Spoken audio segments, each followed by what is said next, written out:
Looking at the Advent wreath, we can see that we're just about there. And the readings today are appropriate for those who are about to celebrate Christmas, because the very heart of Christmas is revealed in those readings, and especially in the second reading from the letter to the Hebrews. The author says, "Sacrifice and sin offering you wanted not. All of the animal sacrifices and rituals of the Old Testament were about to be supplanted. You didn't want that kind of a sacrifice. But a body you have prepared for me," referring to the conception of Jesus in the womb of Mary. A human body was prepared for Jesus. And what does that mean? Human bodies have to die. So right at the birth of Jesus, in a human body which has to die, we see Jesus as the sacrificial priest. We don't have to wait for Calvary to see that. We see that right at his birth. God chose to be with us in such a way that he would sacrifice his human body in death and then rise again.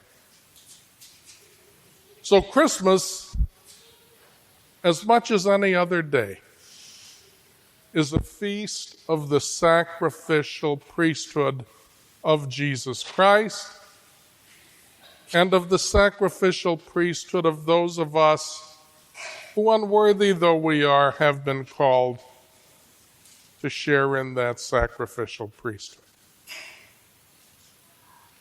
Christmas is revealed in a nativity scene. But that nativity scene, like any good religious symbol, conceals more than it reveals.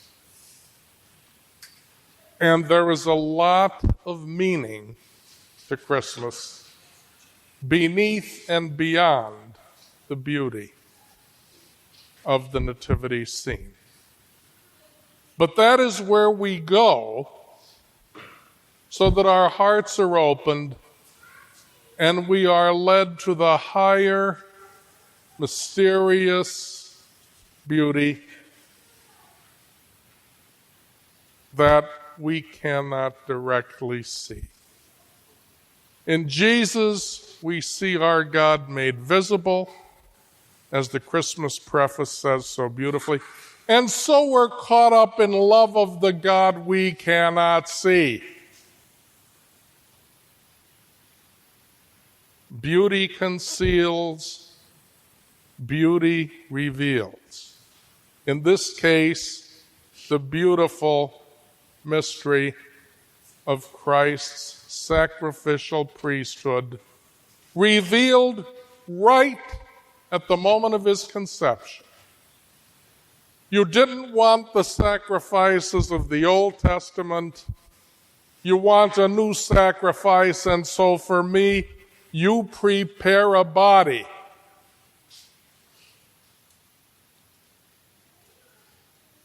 The deepest meaning of Christmas is sacrifice, self-giving, the I becoming not I. That's the deepest meaning. The I becoming not I. Now, the second point is, what has Christmas become?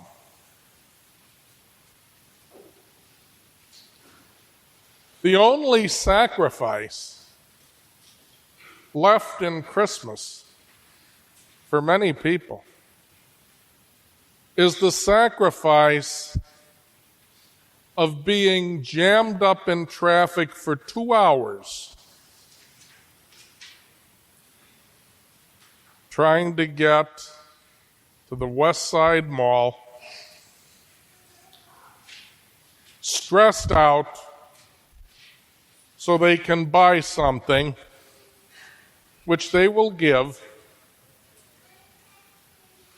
but with the sure promise of receiving something. And if friends and families operate the same as they always have, receiving something basically of the same value as what they give. So it's a wash.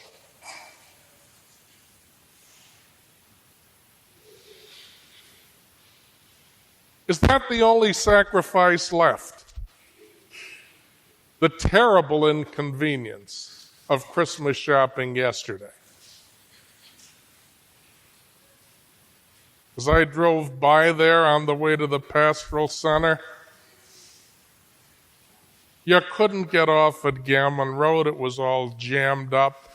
You couldn't get off at Mineral Point, it was all jammed up. I said to myself, Christmas is within reach. Why are they doing this to themselves?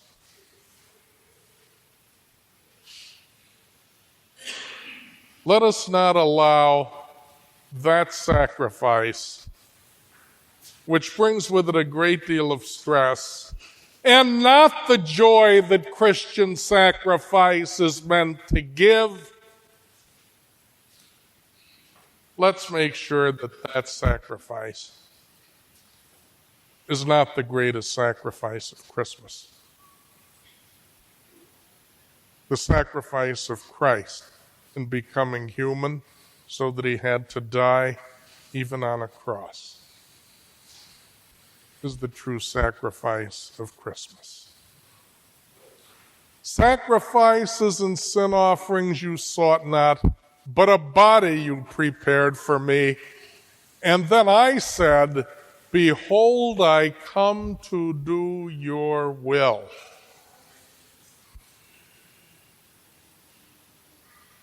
That's the key to the sacrifice.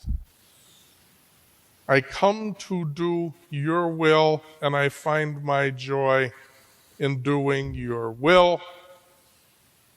We see in the gospel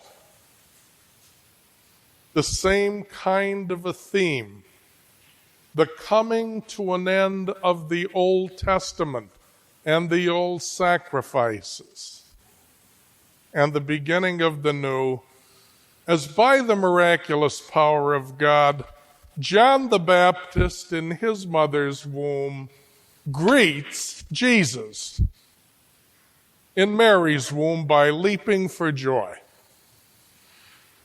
That had to be an incredible experience for those two mothers.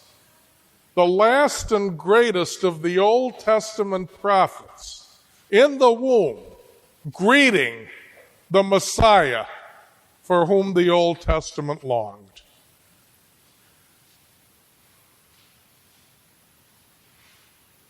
What an experience that was for the mothers. And in mystery, what an experience that was for those children.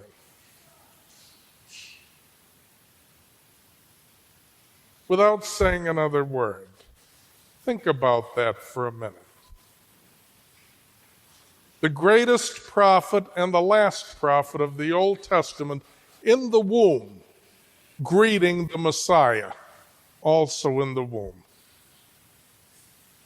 That's why abortion is unthinkable. Right there. Imagine that. And then think of a comfort level with abortion. Unthinkable. Unthinkable. And that's not even my point.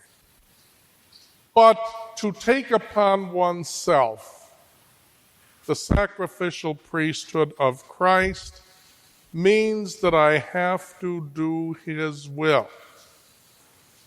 And I do the Lord's will when I make my own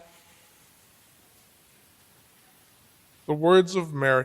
Blessed is she who trusted that the Lord's words to her would be fulfilled. That absolute trust that if I do the Lord's will, the words will be fulfilled. If I do the Lord's will, what happens to me will not only be for my good, it will be for my best. If I do the Lord's will, if I offer my body as a sacrifice.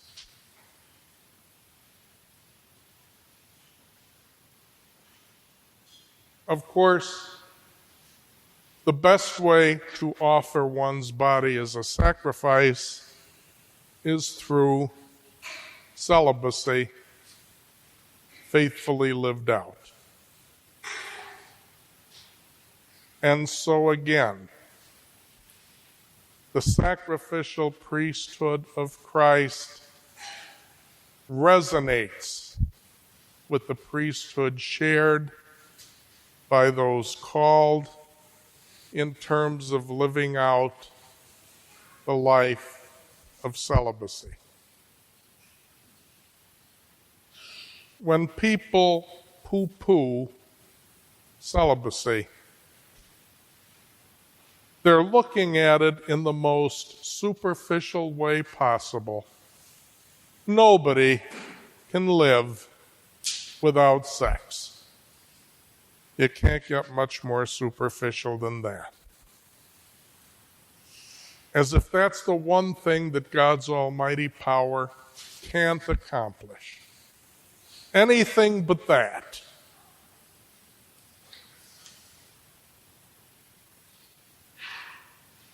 How sad that is. The sacrificial priesthood of Christ is born in a special way on Christmas Day. Please pray that every priest in this diocese and every priest in the world will realize that. Please pray that every last seminarian, including the best of them, like John Paul Schiedermeyer, who is invisible at this moment, and all the seminarians will see Christmas as their feast day in a very special way, so that God's people will be cared for, loved, and at prayer, watching in praise with their priests on Christmas Day and every day. Praise be Jesus Christ.